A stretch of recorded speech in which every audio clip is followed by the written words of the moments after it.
গণেশায় নম এন্টারপ্রাইজের সহযোগিতায় আগামী 15ই মার্চ কলকাতার হরিনাবি স্পোর্টিং ক্লাবে অনুষ্ঠিত হতে চলেছে বাংলার বৃহত্তম টেনিস ক্রিকেট টুর্নামেন্ট। দিন রাতের এই টুর্নামেন্টে 16টি দল অংশগ্রহণ করবে। এই টুর্নামেন্টের নাম দেওয়া হয়েছে সঙ্গীত কাপ টেনিস ক্রিকেট টুর্নামেন্ট। এখানে উল্লেখযোগ্য, বিজয়ী দলের পুরস্কারের অর্থমূল্য হিসেবে 5 লক্ষ ও বিজিত দল পাবে 3 লক্ষ টাকা। কলকাতা প্রেস ক্লাবে এক সাংবাদিক সম্মেলনে এই ক্রিকেট টুর্নামেন্টের পক্ষ থেকে উপস্থিত ছিলেন শ্রী গণেশায় নম এন্টারপ্রাইজের ডিরেক্টর শ্রী অরিন্দম ধর, শ্রী সাহেব সিং, শ্রী সঞ্জীব রানা, শ্রী রাজীব গুপ্ত, শ্রী সীমান্ত মল্লিক ও বিশিষ্ট অতিথি হিসেবে উপস্থিত ছিলেন বাংলার রঞ্জি ক্রিকেট জয়ী প্রথম ক্যাপ্টেন ও বিশিষ্ট ক্রিকেটার শ্রী সম্বরণ বন্দ্যোপাধ্যায়। প্রথমে বিশিষ্ট অতিথিদের ফুলের তোড়া, উত্তরীয় স্মারক উপহার দিয়ে সম্মাননা জ্ঞাপন করা হয়।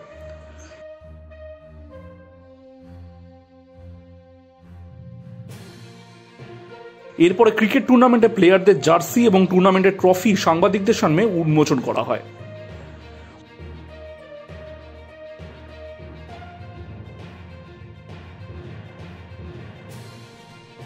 অনুষ্ঠানে শ্রী সম্বরণ বন্দ্যোপাধ্যায় সঙ্গীত কাপ টেনিস ক্রিকেট টুর্নামেন্টের বিষয়ে তার মতামত ব্যক্ত করেন। ক্রিকেটটা একটা অদ্ভুত ক্রিকেট, যা মোটামুটি আমি জানি সারা পৃথিবীর সব প্লেয়ারই খেলেছে। টেনিস বছর আমি মনে করি ওয়েস্ট ইন্ডিজে হোক, ওয়েস্ট ইন্ডিজে বলে বিচ ক্রিকেট, বিচের মধ্যে খেলে। খুব টেনিস বল ক্রিকেট খুব পপুলার পাকিস্তানি। ওয়াসিম আকরাম আমাকে বলবে, ওয়াসিম আকরাম এটা সবাই টেনিস বল ক্রিকেট খেলেছে।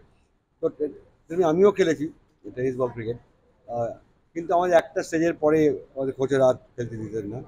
যাই হোক, টেনিস বল ক্রিকেট আবার কলকাতায় ফিরে এসছে এই ধরনের উন্মাদনা। বম্বেতে বিরাট করে হতো, আমি একবার গেছিলাম গেস্ট হিসেবে, সেখানে super cat, southern gas station, সব এরা পার্টিসিপেট করতো। এবার দেখো সবাই, সচিন একটা মাঝে একটা কোনো টুর্নামেন্টের চিফ গেস্ট ছিল, তো সচিন ইয়েও বলেছে আমিও গলির মধ্যে খেলেছি বম্বে। তো আমি টেনিস বল শুরু করেছিলাম এবং খুব ইন্টারেস্টিং, আমি উইকেট কিপিং করতাম। উইকেট কিপিং করার কারণটা ছিল ম্যাক্সিমাম বল ধরতে হবে আমার কাছে আসবে, রিফ্লেক্স তো আছে, ম্যাক্সিমাম বল আমার কাছে আসতে হবে। মানে খেলার একটা আনন্দ থাকে না, বল ধরছি, সেই আনন্দে হয়ে খেলতে খেলতে খেলোয়াড় হয়ে গেলাম, ধরতে ধরতে উইকেট কিপার হয়ে গেলাম, সেটা আলাদা কথা। তো টেনিস বল ক্রিকেট এরা যারা আয়োজন করে ফ্যাবুলাস। তবে আগে যদি জানতাম 5 লাখ 7 লাখ প্রাইজ মানি, তাহলে আমি তো 10-15 বছর কমিয়ে একটা চেষ্টা করতাম, যা বলা হবে। অল দ্য বেস্ট যারা উদ্যোক্তা আছেন, ভেরি নাইস, খুব ভালো লাগলো।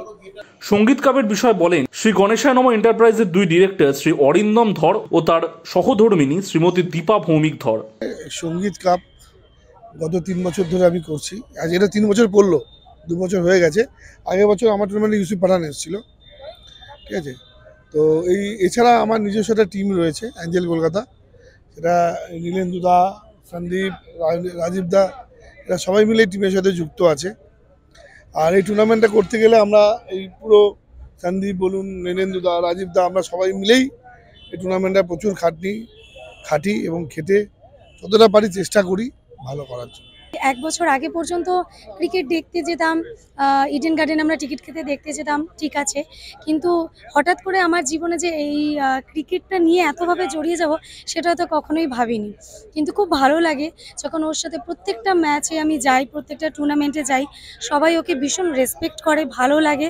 এই বেঙ্গল টেনিস ক্রিকেট জগতে অরিন্দম ধরের একটা ভীষণ ভালো রেসপেক্ট আছে। আর সেই জায়গাটাতে অ্যাজ এ ওয়াইফ আমি খুব প্রাউড ফিল করি যে আমি হয়তো ধীরে ধীরে তার সাথে ক্রিকেট জগতে জড়িত হয়ে গেছি। ক্যামেরায় সুদীপ্ত চট্টোপাধ্যায়ের সঙ্গে কিংশুক চক্রবর্তী, এটিএন বাংলা, কলকাতা।